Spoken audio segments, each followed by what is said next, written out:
So, I have been learning the piano for a little bit more than half a year now and have crafted a practice routine which works perfect for my busy adult schedule.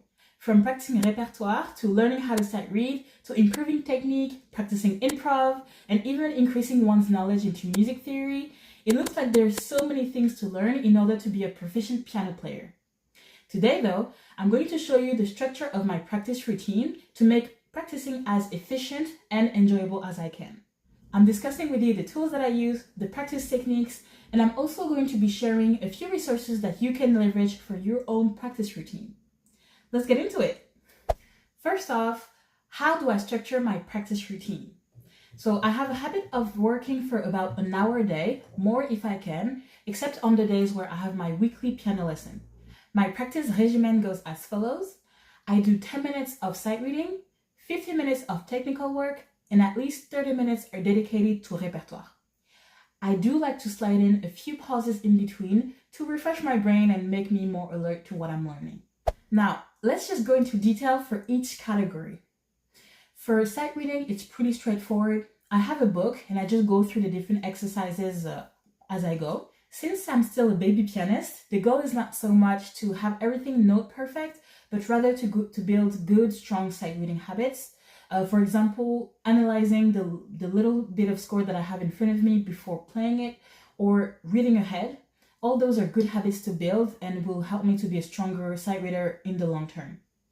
Currently, I am going through the More Piano Sight Reading Exercises by John Kember, which is a great book. There are many different types of exercises, and there also are duets that I am doing with my teacher during the lesson. For technique, I try to avoid doing one type of exercise for like 15 minutes long.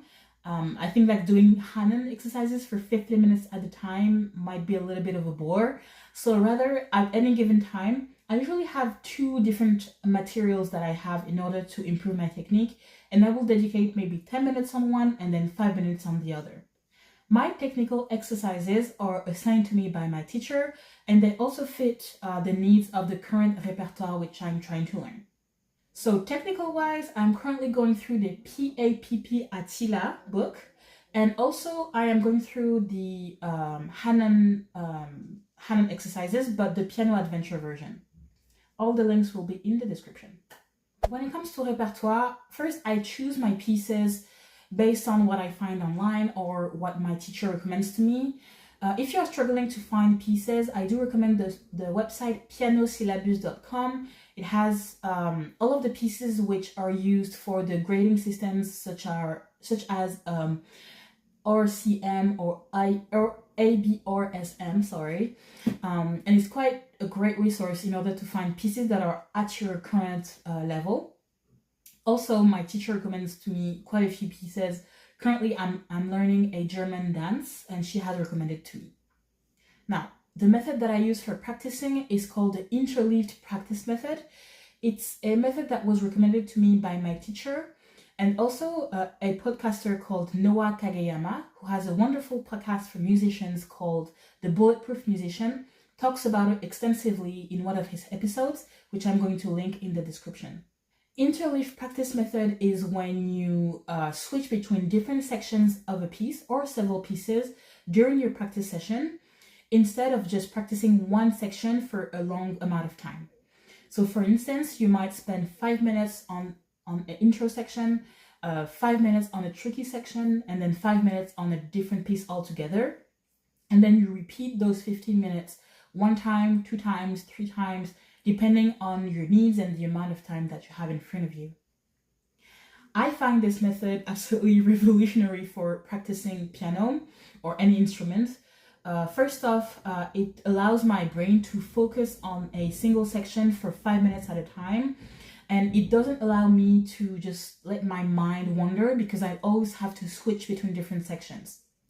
I also find that it forces me to define clear goals at the beginning of each practice session.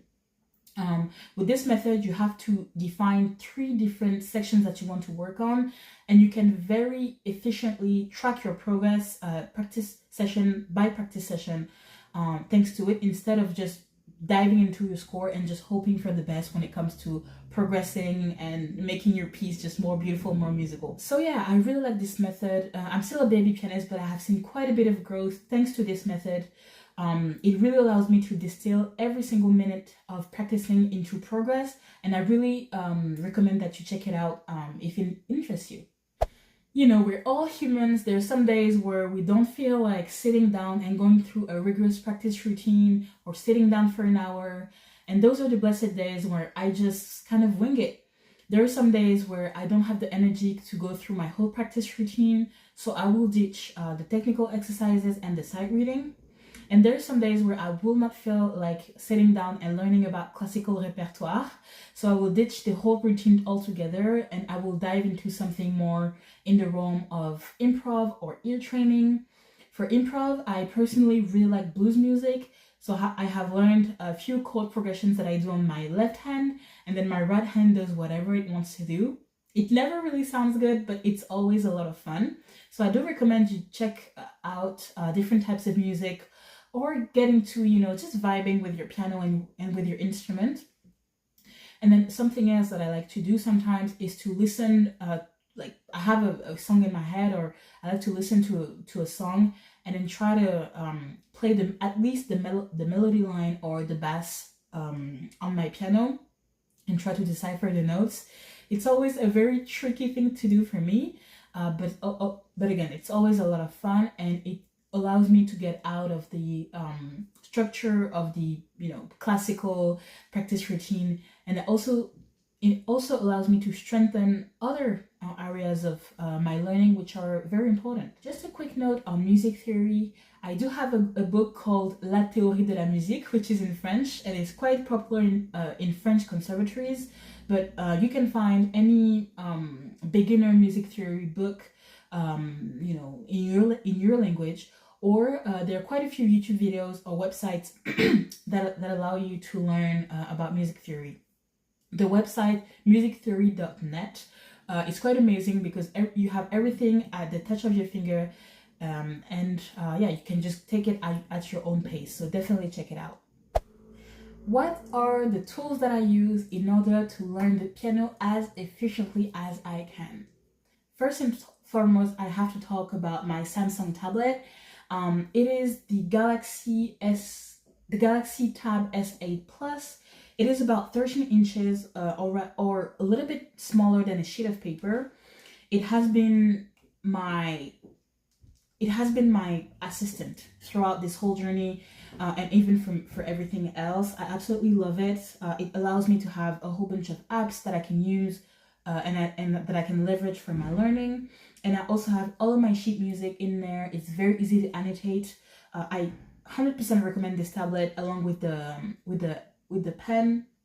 Absolutely amazing. If you're more of a Apple person, I think that the tablet iPad 12.9 inch is also amazing for this, and it has a whole bunch of apps to annotate your music as well. Now, when it comes to the apps that I use within the tablet, I have to start with the backbone of my whole practice structure, and honestly also my whole piano journey, is the interval timer app. It's absolutely amazing. It's an app that allows you to set custom timers and to break it down into sections. When I sit down for my daily practice session, all I have to do is press play, and it takes me through my whole practice structure. It's absolutely amazing. It's like having a little assistant that tells you when to do what, without having to think about anything. And especially for me who uses an interleaf practice method, it has alleviated the need for me to have to set up a timer for 5 minutes and then switch up and then pause it and then start it again. It just, tells me exactly when I have to switch from section to section. Absolutely amazing. I totally recommend it if you don't have it. I will link in the description box my settings for the app if you're interested. But definitely check it out. It will, I think, revolutionize your practice routine. Now, when it comes to sheet music, all of my sheet music comes in PDF form, which is supported by the Samsung Notes app. And it's with this app that I have been just annotating all of my sheet music. It's amazing for it. You can annotate, you have plenty of colors, you have plenty of customization features, you can copy, paste, you can just do plenty of stuff. So honestly, I don't think that you would need any other app in order to, if you have a Samsung tablet, in order to annotate your notes, your sheet music. If you don't have a Samsung tablet, you can still download a note-taking app, which really does the trick. And I think that on Apple, there is an app called Forescore, something like this, which allows you to annotate your music as well, but I think it is paid for. Now for smaller apps, I use a Metronome app, which I find very efficient, but it's very simple, so I will link it in the description. An app that comes in pretty handy when I am away from the piano is the mini piano app. Honestly, it's just a tiny piano on the screen, but it's quite great for when I'm on the go and I think about something or I want to test something out. I really do recommend it. I have paid for it. It was pretty cheap in order to avoid the ads, but there is also a free version for this app.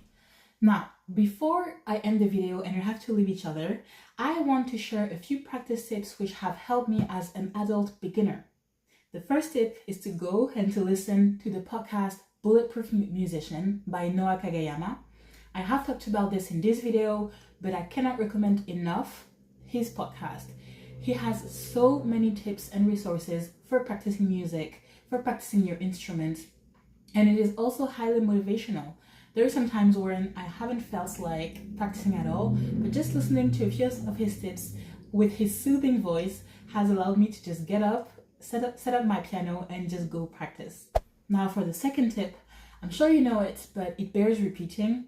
10 minutes a day is better than 3 hours at once weekly. Your brain won't have the time to learn, you will be stressed, and you will be frustrated in the long term.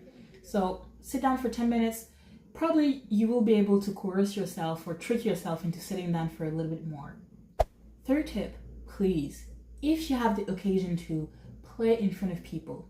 It can be your cat or your own phone camera at first, but it can also be your wife, husband, your family, your kids, and also people in the mall or in the train station. If you have a teacher which organizes recital, jump on any opportunity that you have to play in front of people that you do not know. I feel like there are so many amazing musicians which learn at home and who do not build the muscle, the performance muscle in order to play in front of people. It's wonderful to be able to play your piece on your piano at home, but it's even better when you are able to share your music and get feedback from people that you don't even know. So please, play publicly, it will only do you good.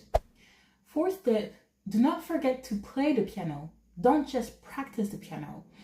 I find myself for weeks at a time just sitting down at the piano and practicing the repertoire that I need to practice, and I completely forget to just sit down and enjoy the music that I'm producing and enjoy playing some old repertoire that I have learned.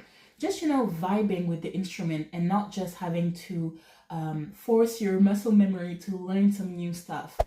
And just like that, this video is now over.